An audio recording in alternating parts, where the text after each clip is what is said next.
Maestro Martínez, ¿cómo le va? Muy buenos días. Muy buenos días, Enrique. Qué gusto saludarte a ti y a tu auditorio. Igualmente, gracias por estos minutos para platicar con la audiencia de Imagen Informativa sobre este asunto que es de preocupación para muchas personas a partir de que lo aprobó el Senado de la República, este famoso PANAUT. Eh, ¿Cómo confiar en que se pueda proteger los datos personales, ahora los datos biométricos, que si bien el presidente de la República ha dicho que quizá solamente con la huella digital, pero cómo confiar en un registro que deba tener en este caso el Instituto Federal de Telecomunicaciones o las propias empresas de telecomunicaciones, maestro Martínez? Es preocupante porque, como bien lo has comentado, la experiencia que se da a nivel internacional es que solamente el 8% de los países del mundo han decidido hacer este tipo de padrones, y estamos hablando de países autoritarios y democracias débiles, caso Venezuela, y países desarrollados o países, por ejemplo, europeos y también Canadá en el caso de América Latina, de América, han decidido no optar por este tipo de padrones, precisamente respetando los derechos fundamentales a la privacidad y la protección de los datos personales, en este caso de sus ciudadanos. De hecho, cuando registramos o cuando queremos un teléfono celular con una línea, un plan tarifario, pues tenemos que registrar nuestros datos, nuestra información sensible, no la huella digital, pero sí nuestra información sensible, ¿no? Actualmente las empresas que ofrecen telefonía celular, estas líneas de telefonía celular, tienen nuestros datos, ¿no? Así es, nada más que la diferencia es que eso se llama autodeterminación y libre acceso a un mercado donde nosotros decidimos de manera voluntaria acceder a un servicio de telefonía móvil con cualquiera de las empresas que existen en el mercado o que México les ha concesionado este tipo de uso de radiofrecuencia para proporcionar este servicio. Es autodeterminativo. Lo preocupante en este caso, como bien comentabas hace rato, es primero entender que esa reforma ya está vigente. En el momento en que apareció el pasado 17 de abril de este año en el Diario Oficial de la Federación la reforma a la Ley Federal de Telecomunicaciones y Radiodifusión, donde se incorporan, por ejemplo, funciones específicas al Instituto Federal de Telecomunicaciones a través de una fracción 52 bis del artículo 115, donde ya el registro que tenía de concesiones para telecomunicaciones y radiodifusión y el registro del padrón de infraestructura, se suma de manera forzada un padrón nacional de usuarios de telefonía móvil y se incorporan dos capítulos bis. Preocupante el caso del artículo 180 bis, precisamente del capítulo primero, del capítulo 1 bis, donde se habla del padrón nacional de usuarios y donde la palabra que llama la atención es que para el uso de este tipo de servicios ponen como obligatorio la entrega de los datos biométricos. Y cuando se ponen los datos biométricos, eso sí, aparece en la Ley General de Protección de Datos Personales de sujetos obligados en el sector público, que es la más reciente, la de enero del 2017, se considera en una categoría de datos sensibles los datos biométricos. ¿Por qué son datos sensibles? Porque esos datos es imposible que ahora sí no nos tengan plenamente identificados al considerar lo que es el dato biométrico como esa categoría que tiene que ver con la parte facial, la parte de la huella dactilar y en este caso el iris. Y eso obviamente no hay ninguna posibilidad de que no nos tengan plenamente identificados. Eso es lo grave de esta reforma. Exactamente.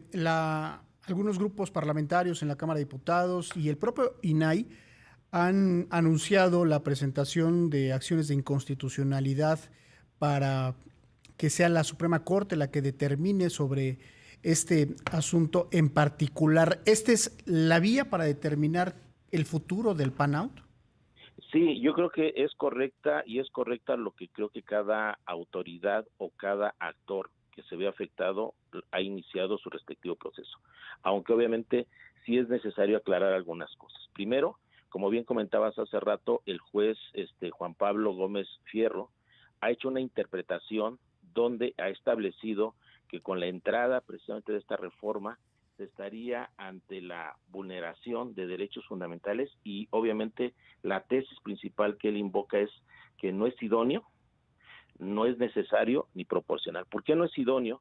Porque no hay ningún estudio, al menos a nivel internacional y nacional, que demuestre una correlación directa entre esta base de datos que se quiere hacer, sobre todo datos biométricos, y la disminución de la inseguridad. Al contrario, cuando esto se quiso hacer en 2010, en ese periodo hubo un incremento en la extorsión del 78% y en el secuestro del 8%, porque estas bases de datos desafortunadamente se vendieron en el mercado negro y se tuvo acceso a ellas, haciendo plenamente identificable.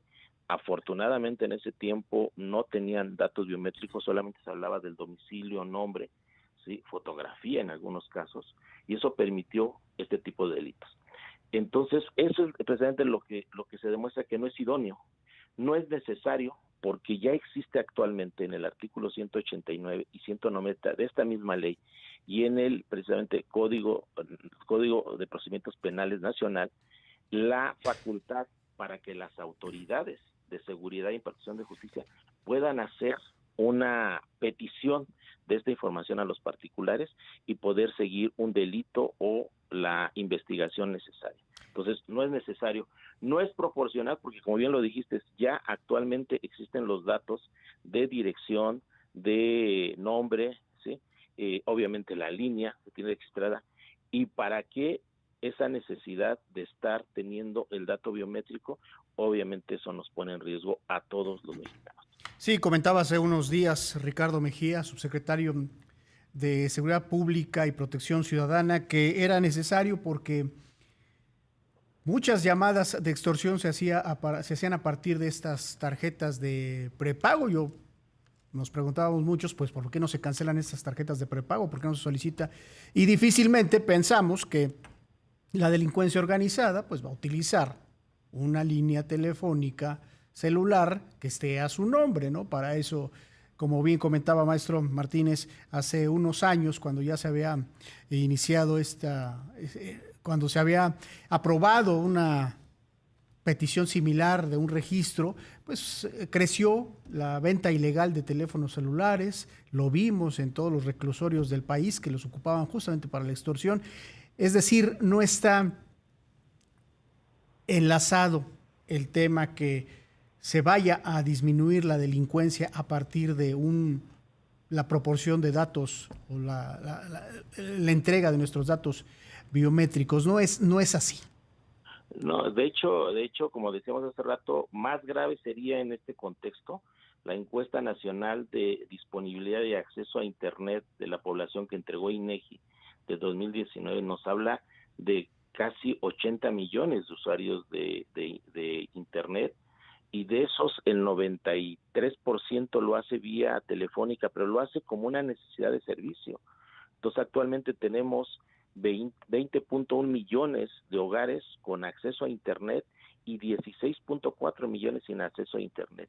Pero lo hacen, por ejemplo, ahorita lo que es la educación en línea, poder acceder a información en el momento en que este registro caiga, como bien se dice, en un acceso para ver supuestamente el seguimiento de una investigación, pues entonces estaría violentando el principio de presunción de inocencia establecido en el artículo 20, apartado B, fracción primera, porque desafortunadamente son las zonas o las personas de menos recursos, ya no es un lujo estar en Internet o esta telefonía, que ahora van a ser acusadas de un delito que obviamente lo que va a pasar es que va a haber un mayor robo de celulares, y desde ahí, si es que se quiere hacer este hecho delictivo, se va a estar haciendo, quedando expuesta la persona, porque hoy va a tener la obligación de inmediatamente ir con una autoridad, reportar el robo de vehículo. ¿Quién en su, digamos, posibilidad va a poder hacerlo? Si se lo roban en el metro, se lo roban en el transporte público, tendría que dejar de estar accediendo a su fuente de trabajo para hacer eso, y si no lo hace, pues obviamente será investigado él porque es el registro el que aparece. Creo que es querer pasar una función que tiene el Estado y que tiene todos los elementos y todas las facultades para hacerlos a través de lo que le da la Constitución política y las leyes en materia de seguridad, y no a través de un registro que, como bien se dice, de entrada va a ser capturado por particulares, y esos particulares ya nos han demostrado, llámense bancos o ahora telefónicas, que sin ningún problema pueden entregar esas bases de datos al mejor costo si eso les representa un ingreso. Como ocurrió y hace algunos años, y en el que estuvo involucrado el propio Ricardo Mejía, cuando entonces fungía como operador ahí en el PRD, y que incluso fue multado por el Instituto Federal Electoral. Bueno, pues es un tema que es muy complejo y que seguirá siendo asunto de conversación durante las próximas semanas, en tanto lo resuelva el Poder Judicial de la Federación. Este tema. Si me permites, nada más para concluir una parte que también hace rato me comentabas. Sí. Hace rato, como bien me decías, afortunadamente, bueno, hemos escuchado por parte del juez Juan Pablo Gómez Fierro que ha hecho estas suspensiones definitivas, pero también conocimos en la semana que un juez desechó 50 amparos. Y igual en esa perspectiva de interpretación, porque hay dentro del decreto que apareció en el Diario Oficial de la Federación una cláusula que establece que tendrán que tener 180 días a partir de la publicación de ese decreto para establecer los lineamientos de cómo el Instituto Federal de Telecomunicaciones tendrá que hacer este padrón o esta base de datos con sus respectivas medidas. La interpretación que hace ese juez es que mientras no estén esas medidas, entonces no hay todavía como tal un derecho vulnerado. Uh-huh. Es por eso muy conveniente la decisión que tomó el Instituto Nacional de Transparencia y Acceso a la Información y Protección de Datos Personales, el INAI, en la semana donde su pleno por unanimidad, a diferencia de lo que dejó de hacer en 2014, igual con esta ley federal en los artículos 189 y 190, hoy tomó la decisión, como lo establece el artículo 105, fracción segunda de la Constitución Política de Estados Unidos Mexicanos, como el órgano especializado que puede promover la acción de inconstitucionalidad contra esta ley, uh-huh, en defensa de un derecho como es la protección de los datos personales que está establecido en el artículo 16, segundo párrafo, para que sin esperar a que entre en una interpretación como la hizo el juez que desechó los amparos, esperando, o como lo hace el juez Juan Pablo Gómez Fierro diciendo, ya hay un acto de un particular equiparable a una autoridad que puede estar en un derecho, en ese momento promover la acción de derecho. Por eso es muy correcto, creo que lo que hizo el INAI, y creo que hoy la responsabilidad de todos los mexicanos es pues darle el apoyo a ese órgano garante autónomo y que está pugnando por la defensa de este derecho, que es fundamental. Exactamente, y seguiremos hablando todavía de este tema. Pues maestro Javier Martínez Cruz, comisionado del Infoem en el Estado de México, muchas gracias. Le mando un abrazo, muchas gracias, al contrario, buen día para todos.